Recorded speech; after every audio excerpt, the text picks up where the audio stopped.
Hi guys, hope you're doing good. In this video, we're going to see dynamic memory allocation. What is dynamic memory allocation? Whenever I'm going to allocate memory during runtime, during the execution time, right? I'm going to decide what memory, how much memory I want, right? Exactly, I'm going to decide how much memory I want.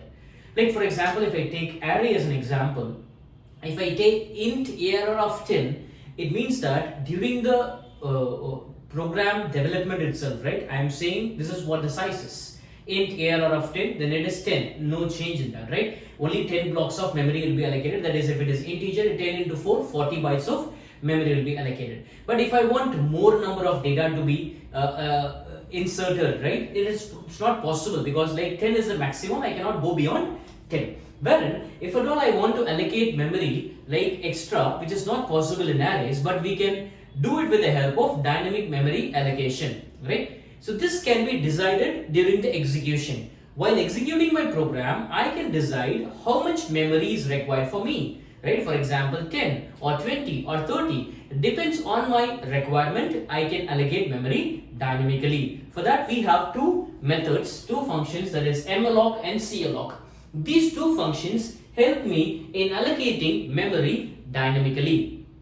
Okay, now here malloc, the syntax, there is a syntax difference between malloc and calloc. Apart from that, there is another difference. But after standardization, like both works almost similar. But I'll tell you like this, the old method, like how memory is getting allocated when in malloc and calloc, right? So when I say malloc, number of bytes. So I'll be mentioning the number of bytes. For example, 20. Now malloc will allocate memory dynamically. In the previous video you would have seen, right, in my video of where I have talked about process map, dynamically allocated memory will be stored in the heap. If at all you have not seen that video, please go and watch that video. I'll give the details in the description. Now if at all you want to know how the memory is getting allocated, you see this video. But if at all where the memory is getting allocated, those details I have given in the process map video, right? Now malloc, number of bytes, I'll be mentioning the number of bytes, that is 20 bytes. Now if I want to allocate 20 bytes of memory, I'll say 20. So these 20 bytes of memory will be allocated in the heap and the starting address will be returned back, right? Starting address will be returned back to the function call. Now when I say number of malloc, number of bytes 20, there will be a single block of 20 bytes memory will be allocated in the heap. Whereas calloc is little bit different from malloc. I'll say number of blocks. For example, I want 5 blocks. Size of each block. For example, if I say 4, now the memory will be allocated, that is 1 block which is of size 4 bytes, 2, 3, 4 and 5. So this is how the memory is allocated for calloc. Right? If at all I want to allocate memory dynamically using calloc, I'll be allocating like this. I'll be mentioning the number of blocks and the size of each block. So when I say size of each block, it says that what will be the size of each block, right? So I can give only one size, I cannot give different sizes. Now this is the difference between malloc and calloc. This is how the memory is getting allocated for malloc and this is how the memory is allocated for calloc. Wherein like calloc will allocate memory and will be initializing the values to 0. And this is what these are the two functions that are available for allocating memory dynamically. One is malloc, the other one is calloc. Now let us see how to implement this in our program. Now let us see how to allocate memory dynamically with the example, right? Now as I said already, if I say int ARR of 10, it means that only 10 blocks of memory, not more than that. Now here, if I want to decide how much memory that I require during runtime, I can do it with the help of dynamic memory allocation, either using malloc or calloc. First, let me give an example with malloc and then I'll let you know how to do it with calloc.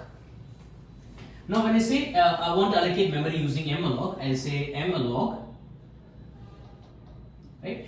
What is the syntax for malloc? Number of bytes. I cannot let the user know what's the number of bytes, right? I can say limit, how much input that I want. For example, 5. So if I say 5, that is limit into size of int. Now when I do this, what is size, what is the limit here? 5. And what is size of integer? 4. So 5 4s are totally 20. Now what will happen? malloc will allocate memory dynamically in the heap. how many bytes of memory will be allocated? 20 bytes of memory will be allocated. 20 bytes of memory will be allocated.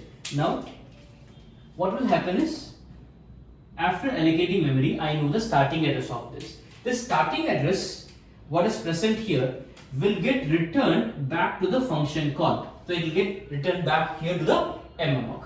Now you would have seen the syntax I would have given. The return type of malloc is void pointer. Why I have used void pointer there?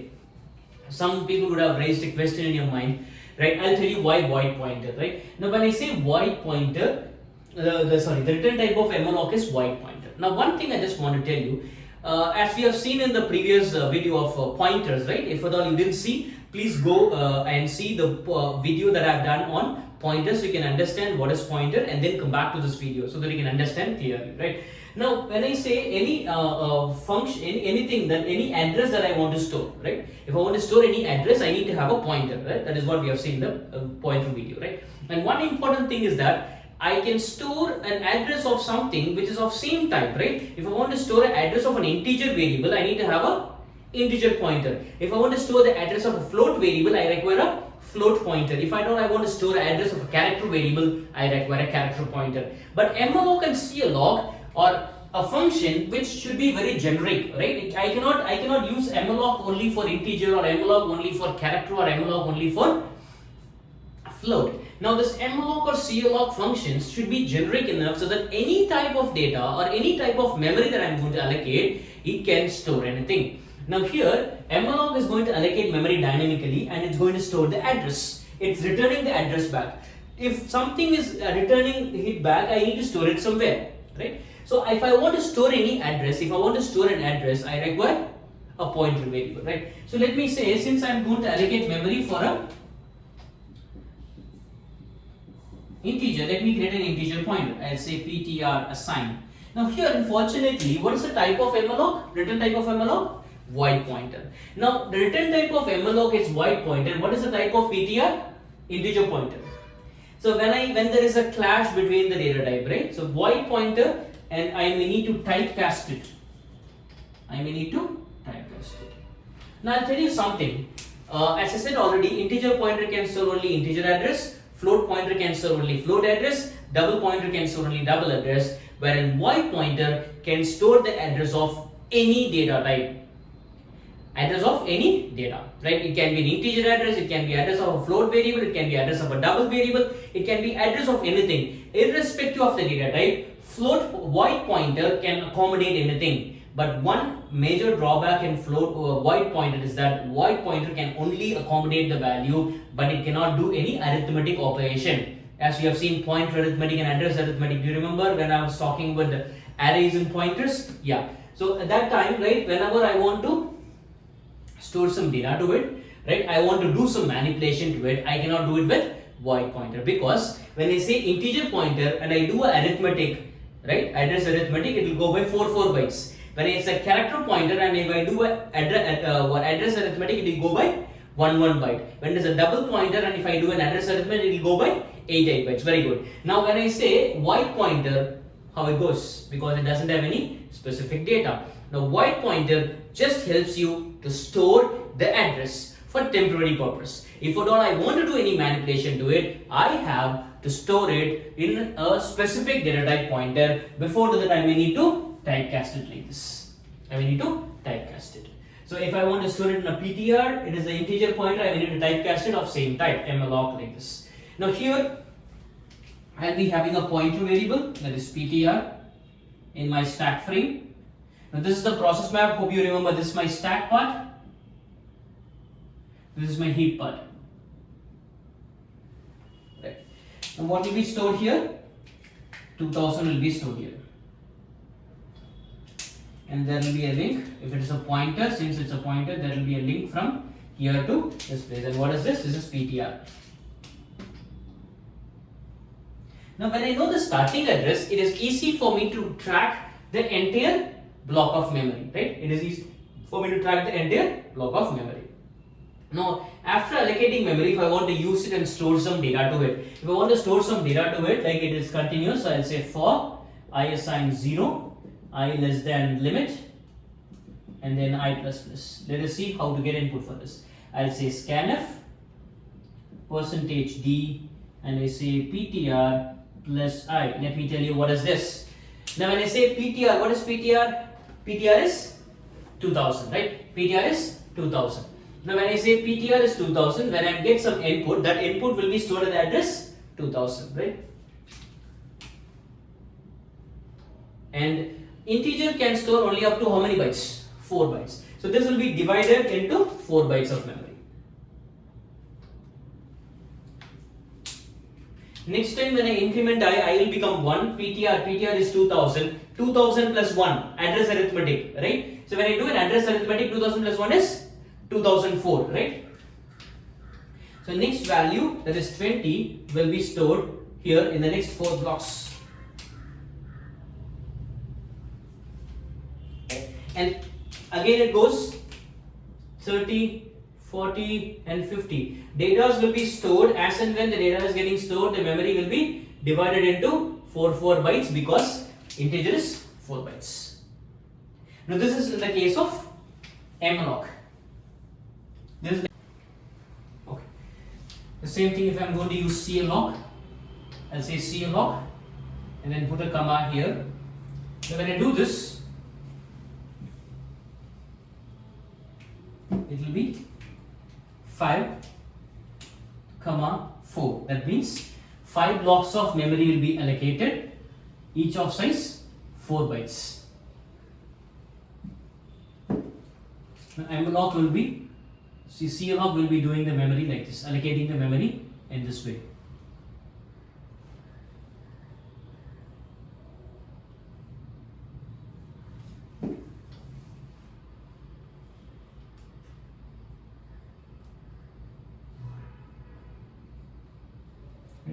And then it will initialize the values to 0. Right. In the starting address will be written. Same process, but here it will be divided, memory will be divided while allocating itself. Now this, if I want to store some data, the same way like, after allocating memory, it is almost an array.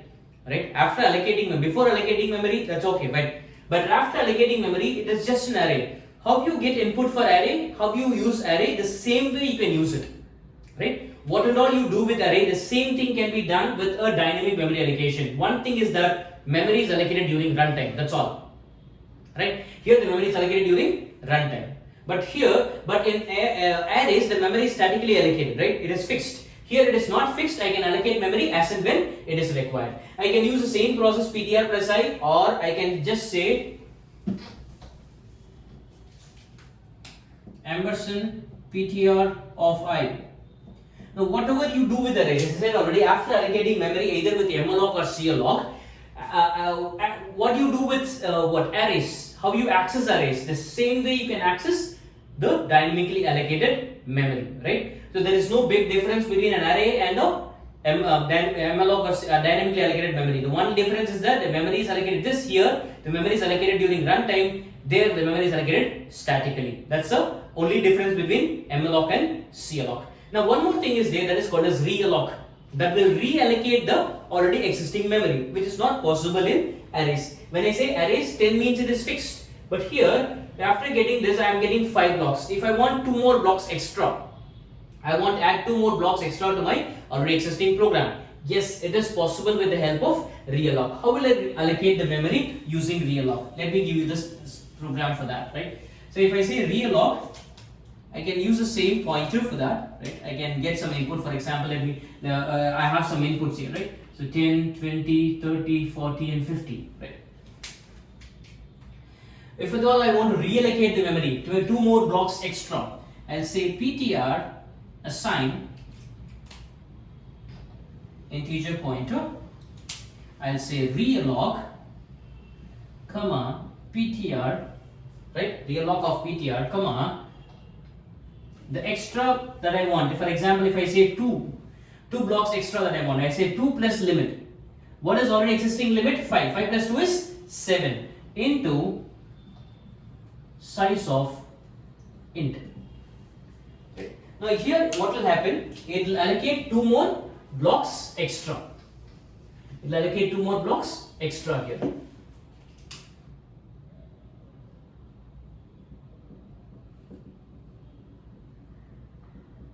Right. 2 more blocks extra will be added to my already existing memory, right? So that is the work of realloc. Realloc reallocates the already existing memory, right, which is already dynamically allocated, right? Realloc reallocates the memory which is already dynamically allocated. So that is the work of realloc. I allocate memory either using calloc or malloc, that doesn't matter. I can reallocate with the help of realloc. Realloc the already existing pointer, comma, how much extra bytes, extra blocks of memory that I want, plus the already existing bytes into size of int. If it is integer, it is size of int. If it is float, it will be size of float. Same thing, like I have used integer here. If I want to allocate memory for a float, I'll just replace everything with float. I'll be having a float pointer. Here it will be float. Here it will be size of float. Right? If it is double, I'll be having a double pointer here, and double here, and double here. Right? So for number or a character, for everything, it is same. Dynamically allocating memory is same for all data types, right? Irrespective of it is character or double or float or anything else, right? So if at all you have any doubt in this video, please do comment in the comment section. I may get back to you on the doubt, clear your doubts. And if at all you like this video, please give a thumbs up to me and do subscribe to my channel. Thank you very much, guys.